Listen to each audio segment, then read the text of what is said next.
Bernard Friot, bonjour. Bonjour. C'est un plaisir de vous lire. Alors le dernier livre, évidemment, En travail, je dis évidemment, qui a été rédigé avec Frédéric Lordon, mais parce que En travail, ça montre à quel point votre perspective, disons, de pensée est particulièrement active. Alors, pour essayer de percer non pas le secret de cette activité intellectuelle intense, je ne vais pas vous sonder de façon exhaustive, mais essayer de comprendre tout simplement comment on devient Bernard Friot. Alors, je partirai d'éléments très simples. Vous passez votre enfance dans un petit village des Vosges, Neufchâteau, au confluent de la Meuse et du Mouzon. Et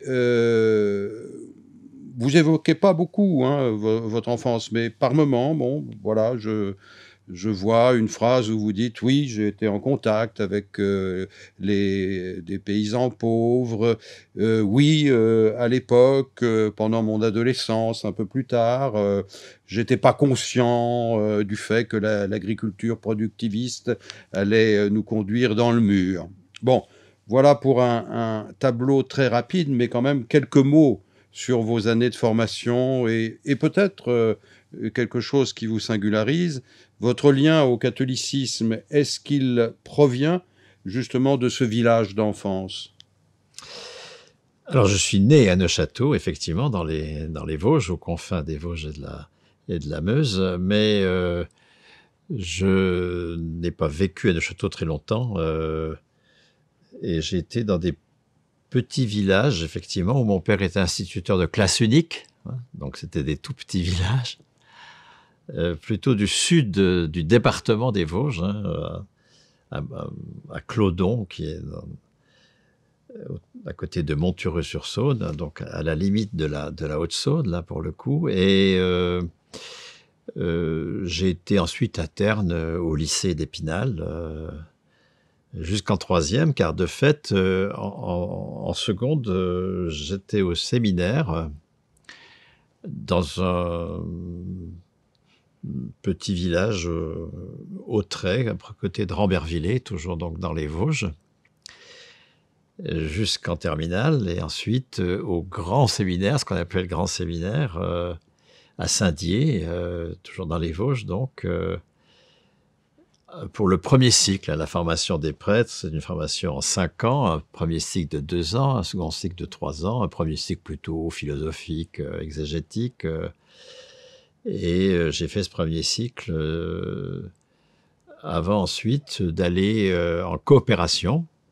C'était les débuts de la coopération, et il fallait à l'époque choisir, enfin on pouvait choisir entre 1 an de service national ou 2 ans de coopération. Oui. Et j'ai donc choisi 2 ans de coopération, où j'ai été au Tchad, dans un cours du soir, où j'animais un cours du soir. J'étais très jeune, hein, j'avais 19 ans, j'animais un cours du soir lié à une paroisse jésuite de N'Djamena, qui venait de remplacer Fort-Lamy, hein, qui était indépendant depuis très peu de temps. On est donc en 65, et donc de 65 à 67, j'ai été avec des jésuites, prêtres de paroisse. Vous avez donc été formé par des jésuites. Il se trouve que cette appétence pour les jésuites est arrivée assez tôt chez vous.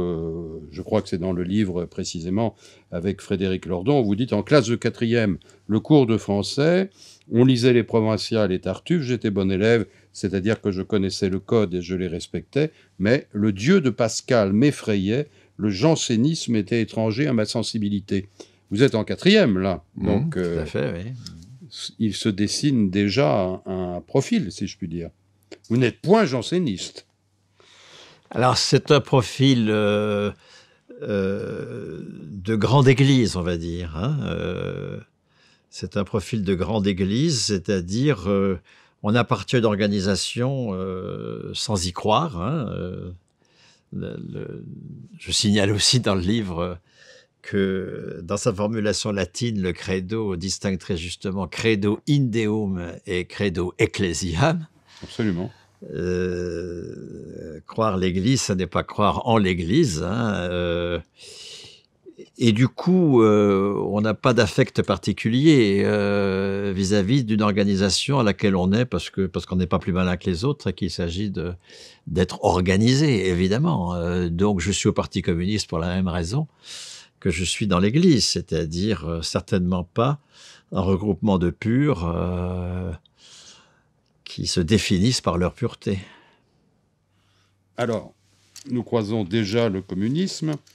Pourquoi dites-vous, et ça j'aimerais quelques éclaircissements parce que vous ne développez pas tellement, quel était votre lien au gauchisme étudiant en 1968 alors que vous reconnaissez à l'époque que l'Union des étudiants communisme avait trahi le mouvement en juin 68 par sa campagne pour le maintien de la session d'examen au nom des étudiants enfants de prolétaires ayant droit à leurs 2 sessions pour réussir. Où étiez-vous en 68 et juste après 68 ? Bien, je suis effectivement dans une ambiguïté vis-à-vis des communistes parce que les étudiants communistes ont fait campagne effectivement pour le maintien de la première session, le maintien de la session de juin, ce qui était une façon d'interrompre le mouvement. Et j'étais absolument hostile à cette interruption. Mon premier souvenir vraiment d'infraction, ça a été la nuit où, le jour des examens, enfin la nuit qui la précédait, nous avons bouclé absolument toutes les portes d'entrée sur le bâtiment de la fac de droit et sciences éco. On a soudé des barres, enfin, etc., pour empêcher la tenue des examens. Et donc, le matin, les étudiants étaient dehors, les profs aussi, personne ne pouvait entrer. Et l'UEC distribuait ce tract disant qu'il faut passer les examens, etc. Donc, j'étais à la fois très hostile à cette position, mais en même temps, les étudiants catholiques, dont j'étais responsable pour droit et sciences éco, à Nancy, dans l'UNEF de Nancy, étaient traditionnellement liés aux communistes, pour la raison que je viens de dire. Ils étaient proches, pour des raisons d'organisation. Des raisons de syndicats de masse, pas de trucs pour pur. Alors que les gauchistes, précisément, qui étaient essentiellement le PSU à l'époque, eux étaient pour une organisation d'avant-garde, etc. Et j'étais totalement hostile à cette orientation de l'UNEF. Et donc, j'étais contre l'UEC, mais avec, de fait, elle, dans le syndicat. Et lorsque, conscient que la fausse route qu'ils avaient prise en mai allait leur interdire la possibilité de rester à la tête de l'AG de Nancy lors du vote annuel de septembre, le président communiste a cherché du côté du responsable des étudiants catholiques le président qui, bien encadré par un bureau de l'UEC, ferait l'affaire. Vous venez de dire que, toujours à Nancy, donc vous lancez dans la science économique et vous allez faire une maîtrise de sciences économiques à l'université de Nancy 2. Vous diriez a posteriori que c'est vraiment un hasard ? Vous avez hésité entre la philosophie, la sociologie, l'économie ? Non, mais moi j'étais au séminaire, je demande conseil à un prêtre qui me dit « Oh, en littérature, en histoire, tu vas te balader, fais donc un truc qui va te mettre en difficulté. » L'Agendum Contra des Jésuites, lui il l'était pas, mais enfin, ça m'allait très bien ce genre de choses. Et j'ai choisi économie, dont la dimension mathématisée me mettait un peu en difficulté. C'était pas trop mon truc. Mais vous allez poursuivre en économie. Ah oui, bien sûr, bien sûr. Bah, je suis bon élève, donc bon élève, enfin, peut toujours poursuivre, oui, ça bien sûr, oui. Et donc, je poursuis dans de bonnes conditions parce que, à l'époque, les conditions pour être assistant, donc non titulaire, renouvelable chaque année par le recteur. Il n'y avait pas encore d'autonomie des universités, tout ça viendra certes dans la foulée de 68, mais à partir de 70, 71 seulement. Et donc en 71, alors que je n'ai pas encore de DEA, j'ai pas encore la 5e année, je suis nommé assistant à l'IUT en carrière de l'information à Longwy. Et donc je vais continuer ma formation de chercheur en étant payé comme assistant, ce qui était quand même une situation très favorable, certes précaire parce que chaque année il fallait être renouvelé et ça n'a pas toujours été évident, mais j'ai pu comme ça continuer ma formation, faire une thèse dans le cadre d'un groupe de recherche qui a été initié en 71, donc à la fin de notre maîtrise. On est arrivé à 5, 6, 10, je ne sais plus combien, étudiants communistes, membres de l'UNEF, auprès d'une prof, la seule prof marxiste de la fac. Quand on nous raconte que le marxisme était dominant à l'université dans les années 60, 70, tout ça c'est de la blague, totalement de la blague. Et on a été la voir en disant voilà, on voudrait faire notre DEA, donc la 5e année, le M2 actuel, avec vous. Et elle a monté une équipe de recherche. Et ce qui a d'ailleurs encore davantage suscité on va dire la haine des profs de la fac contre nous, c'est qu'elle a pratiqué dès le départ une politique de recherche sur contrat. Et c'était au lendemain de la loi de 71, la loi Delors sur la formation continue, et elle a décroché de la région un contrat de recherche sur les effets de cette loi dans la pratique de formation des entreprises lorraines.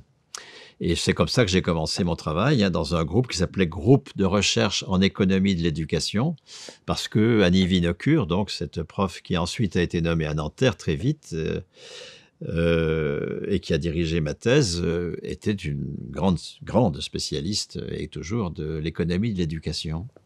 Alors, le DEA, c'est en 1973. Ce qui me frappe en vous écoutant, c'est vous êtes d'emblée un bon élève, puisque même dans les petites classes, j'étais bon élève, c'est-à-dire que je connaissais le code et je le respectais, je les respectais. Et c'est quelque chose qui vous a suivi. C'est toujours assez frappant lorsqu'on écoute un auteur de pointer la différence entre le roman du mauvais élève et le roman du bon élève. Ah bon ?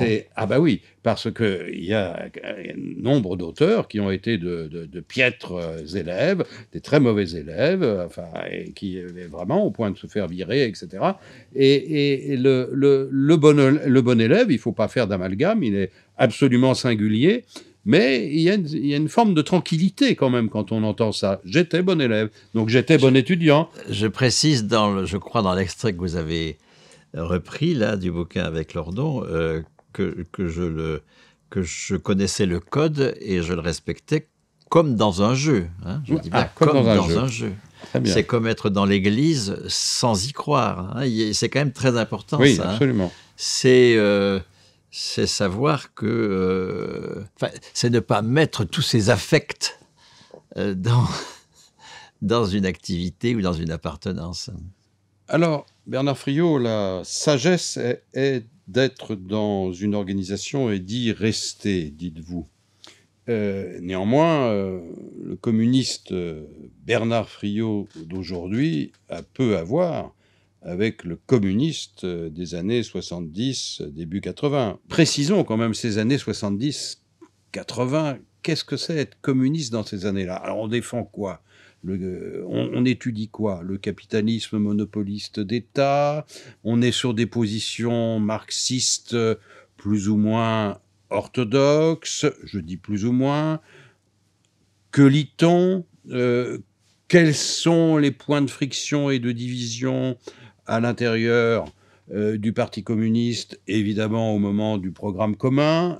Comment avez-vous vécu toute cette période, en tout cas jusqu'à 81 avec l'arrivée de Mitterrand,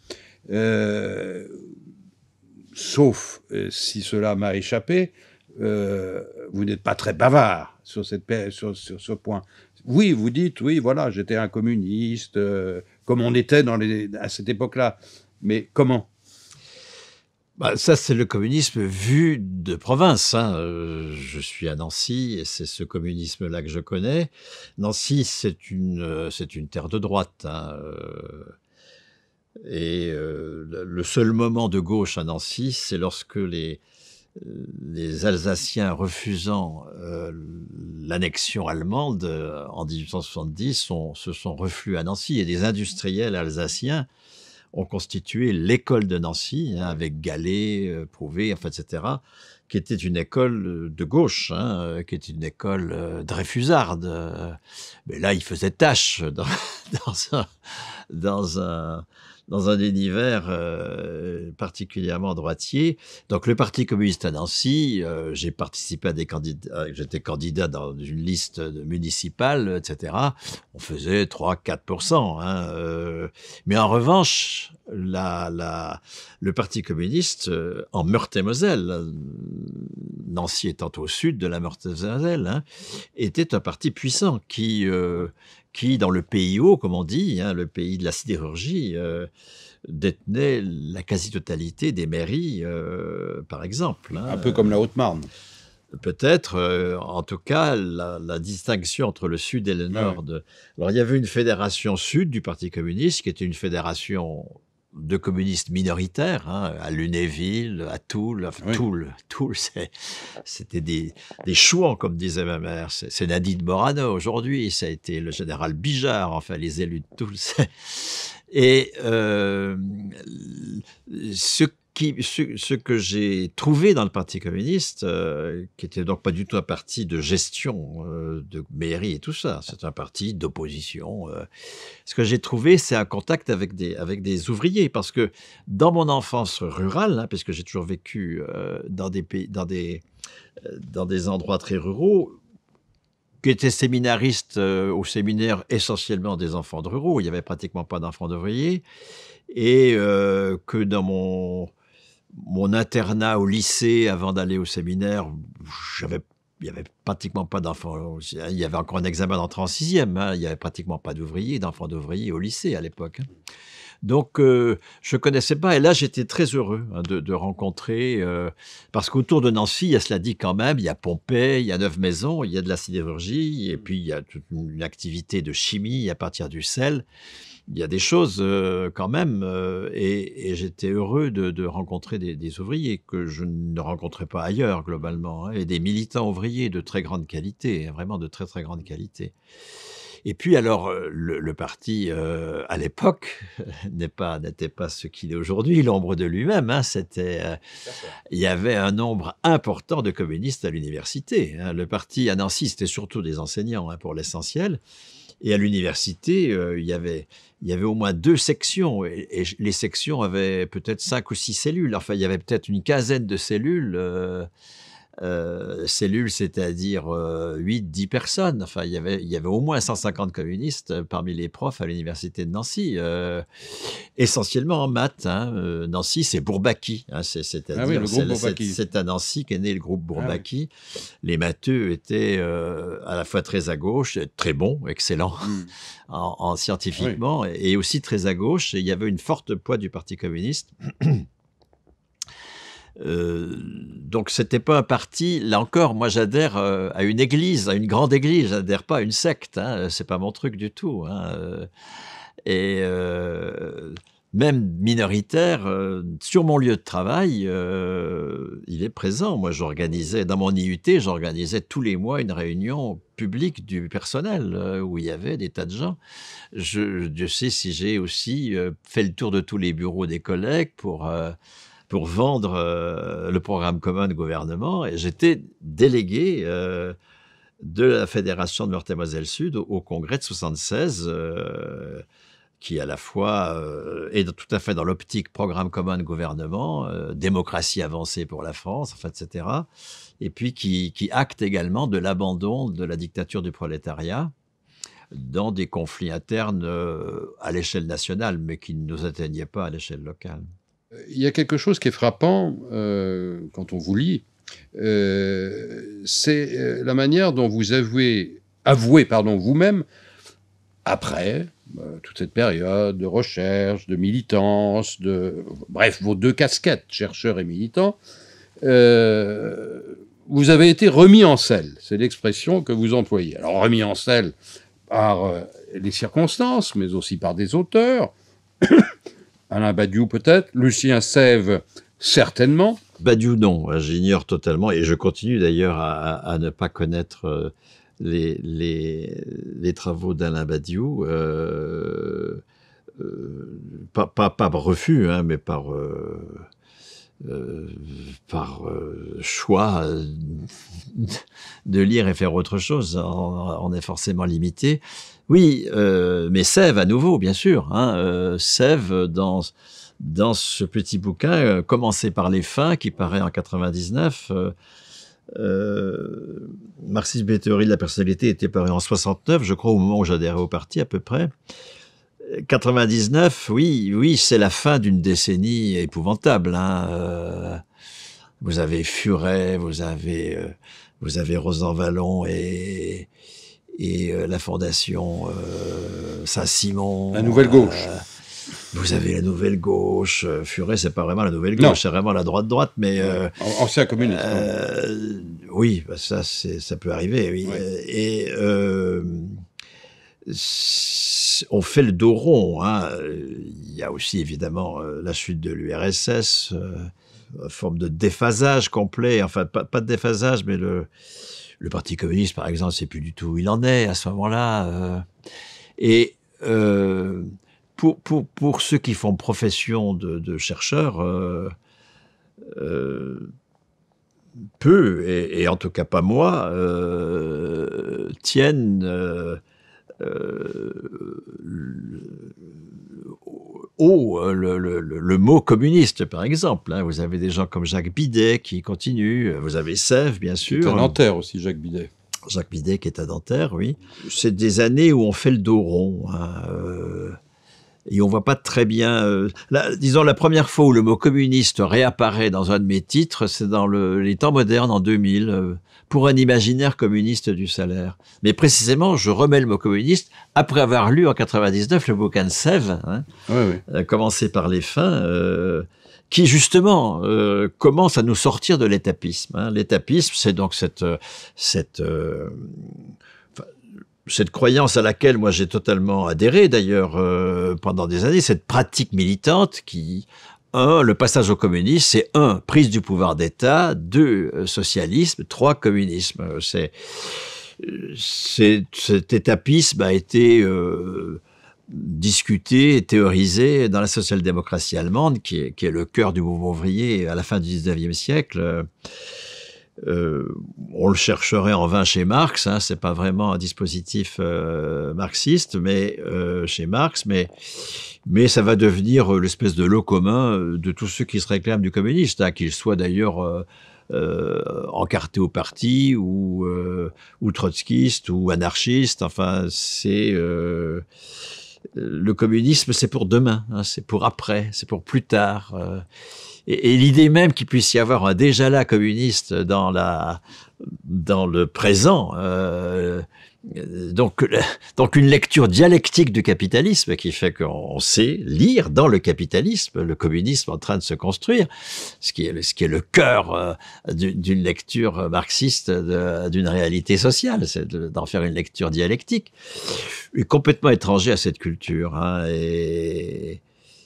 et déjà, dans Puissance du salariat, en posant le salariat comme une réalité non capitaliste, en le sortant de son identification au capitalisme, et là on est en 97, hein, j'achève ce bouquin, d'écrire ce manuscrit en 97, il paraît en 98, à La Dispute, hein, qui est une édition née des cendres de Messidor, hein, c'est du groupe d'édition du Parti communiste, c'est des salariés licenciés de Messidor qui vont mettre leur prime de licenciement et leur chômage au départ dans le lancement de La Dispute et la reprise ensuite des éditions sociales.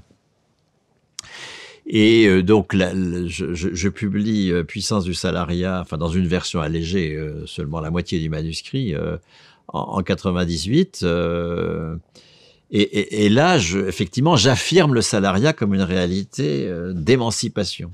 Pendant 30 ans, en gros, de 74 à 2002-2003, j'ai fait du travail de première main. Hein. J'ai lu des archives, j'ai enquêté auprès d'acteurs, j'ai fait un travail statistique considérable, j'ai lu tous les débats parlementaires, tous les rapports de l'Inspection générale des affaires sociales, pratiquement tous les articles, pour une recherche pour l'AMIR, j'avais fait ça, pratiquement tous les articles parus dans une vingtaine de revues françaises sur le salaire et la sécurité sociale depuis les années 45 jusque dans les années 80. Donc j'ai fait un énorme travail documentaire qui est dans Puissance du salariat, et j'ai pas vu l'essentiel. C'est-à-dire que les documents ne répondent qu'aux questions qu'on leur pose, hein, et ça rend très modeste, hein, sur notre activité de chercheur. Enfin bon, plus on est chercheur, plus on est modeste, au demeurant, c'est normal. Hein. Mais la défaite de 2003, oui, alors qu'il y avait quand même eu une énorme mobilisation, hein, cette défaite m'a beaucoup troublé. Elle m'a beaucoup troublé, et c'est ça qui m'a remis en selle. Oui, c'est vrai. Oui. Ça, oui. Le réveil, c'est la retraite, c'est le choc de l'échec des manifs de 2003. Et là, on peut dire que Bernard Friot, non seulement vous remettez en selle, mais vous allez clarifier considérablement votre parcours et votre pensée. Alors, je clarifie, ça on verra plus tard, hein, mais en tout cas, je mesure très concrètement les limites de mon travail lorsque je m'aperçois que j'avais identifié comme ressource de flux liée à la répartition le régime général de 46 en matière de retraite et l'Agirc-Arrco tel que les patrons le mettent en place en riposte. Hein. La riposte à l'initiative communiste de 46, lorsque Croizat et les militants communistes de la CGT créent le régime général, qui est une subversion de la Sécu. La Sécu en 45, elle est omniprésente. Hein. Vous avez plus de 1000 caisses de Sécu, vous avez 70 000 salariés dans ces caisses. Elle n'est pas née du tout en 45, la Sécu. Hein. C'est une initiative patronale qui démarre à la fin des années 1880, 1890, enfin, etc., à la fin du 19e, et qui va être très épanoui en 45. Hein. Ce qui s'opère en 46, c'est la subversion de tout cela dans le régime général. Et la riposte patronale à cette subversion, c'est dès 47, l'Agirc. Or, moi, j'avais pas vu tout ça. Encore une fois, hein, 30 ans de travaux de première main ne m'avaient pas fait voir cela. Je l'avais vu, oui, si on veut, mais je n'avais tiré aucune conclusion. Hein. Parce qu'il n'y avait rien chez moi qui me prédisposait à tirer conséquence d'un matériel qui, certes, me montrait bien qu'il y avait un conflit entre 46 et 47, mais si vous n'avez pas les outils pour le lire, bah, vous passez à côté des éléments décisifs, et puis vous lisez à tort ceux que vous avez dans les mains. Donc là, je me rends compte en 2003, effectivement, qu'il y a une coupure radicale entre l'Agirc-Arrco d'un côté et le régime général de l'autre, qu'on ne peut pas parler de répartition, mais qu'il y a une répartition communiste et une répartition capitaliste. La répartition capitaliste, c'est celle qui dit on est travailleur que lorsque on est en train de mener une activité socialement validée comme productive pour le capital. Et quand on n'est pas travailleur, parce qu'on ne mène pas cette activité, ben on est ancien travailleur, futur travailleur, travailleur au chômage. Et à quoi on a droit? Ben on a droit au différé de ce qu'on n'a pas consommé de son salaire, ce qu'on a mis au pot commun. Alors, on a droit au différé de ses cotisations, de ses points de retraite dans la retraite. Vous voyez, alors que le régime général dit, mais non, nous sommes travailleurs jusqu'à notre mort. Et travailleur, ça ne veut pas dire en train de travailler. C'est ça la question. C'est travailleur, ça veut dire en capacité et en responsabilité de produire la valeur, de devenir souverain sur la valeur. quoi qu'on fasse, y compris et quand souverain on sur son travail aussi. Enfin, souverain sur la valeur et donc sur le travail, donc sur le puisque travail. Nous le verrons Oui. tout à l'heure. Il y a évidemment l'identité entre travail et valeur. Cela dit, terminons là-dessus, ce parcours biographique. Qu'est-ce qui a changé dans votre vie pour le coup, avec la retraite, sachant que vous intervenez dans de nombreux lieux, dans de nombreuses librairies, vous avez déjà fait de nombreux enregistrements vidéo, etc. Bon, question un peu bête, qu'est-ce qui fait courir Monsieur Bernard Non, ça peut être une Friot? question bête. C'est-à-dire que je fais partie des retraités qui sont dans la situation la meilleure. Hein. J'ai pu convertir mes années de contractuel. Quand j'étais titularisé en 84, j'ai converti en années de fonction publique mes 13 années de contractuel, moyennant une petite baisse du salaire pendant quelques années. Donc, je suis parti en retraite avec une carrière complète. 5 enfants élevés, donc une carrière complète, augmentée des suppléments liés aux enfants. Je suis parti avec 100% de mon dernier salaire. Donc, je suis parti dans les conditions optimales, celles que je préconise pour tout le monde. Tout le monde devrait conserver 100% de son meilleur salaire, évidemment, lorsqu'il part en retraite. Bon. On en est loin. Ah bah oui, on en est loin, mais pas si loin que ça au début des années 80, dans l'échantillon interrégime des retraités qui fournit les statistiques sur ce qui se passe avant les réformes initiées par Rocard, qui est le père de la réforme. Hein. Et c'est à lui qu'on doit l'effondrement relatif des pensions de retraite. C'est un adversaire redoutable, Rocard. Hein. C'est comme tous les hommes de droite qui sont catalogués à gauche. C'est des gens très, très habiles, on va dire. Et donc, le taux de remplacement du dernier salaire dans la première pension, pour les salariés payés au SMIC, au début des années 90, il est de 100%. Hein, et ça, pour les salariés qui, eux, gagnent l'équivalent de plus de 3 000 € par mois, il est de 60%, mais dans une fourchette telle de 100 à 60% selon le niveau de salaire, que le taux de remplacement moyen est de 84%, ce qui est quand même tout à fait considérable. À condition qu'ils aient eu un suivi professionnel assez régulier. Mais pour les carrières complètes, oui, bien sûr. Pour les carrières complètes. Revenons à vous. Je vais encore vous citer, mais là, sur un ton non pas apocalyptique, pas du tout, mais plus peut-être vindicatif. Je refuse d'être libéré du travail.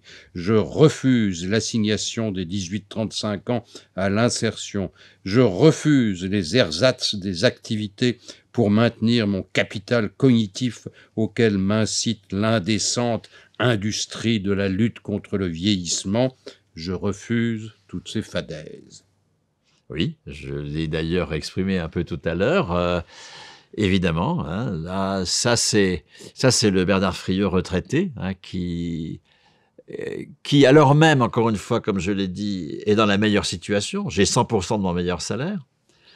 Je suis en possibilité de continuer mon travail de chercheur, et je le continue.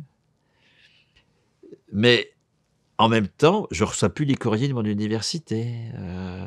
Je ne suis plus sur le coup. Et ça, je le refuse totalement. Je ne veux pas m'amputer de cette dimension du travail qu'est le travail productif.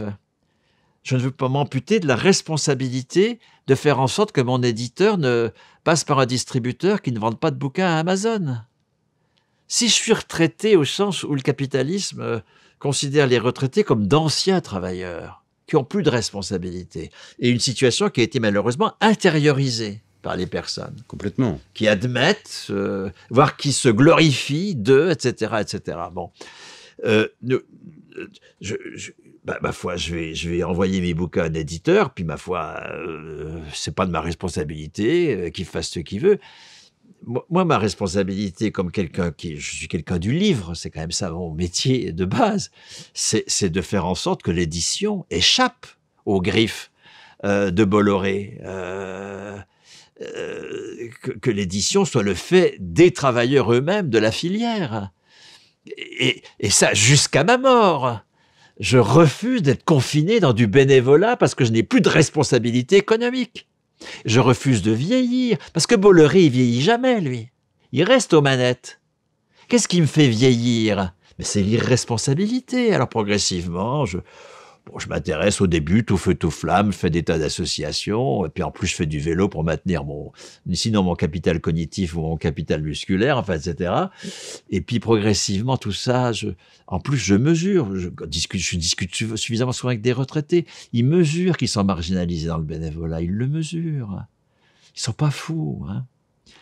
Et bon, alors à quoi bon finalement? Et progressivement, on se replie sur un espace de plus en plus réduit, on vieillit. Voilà. J'entends mourir sans âge.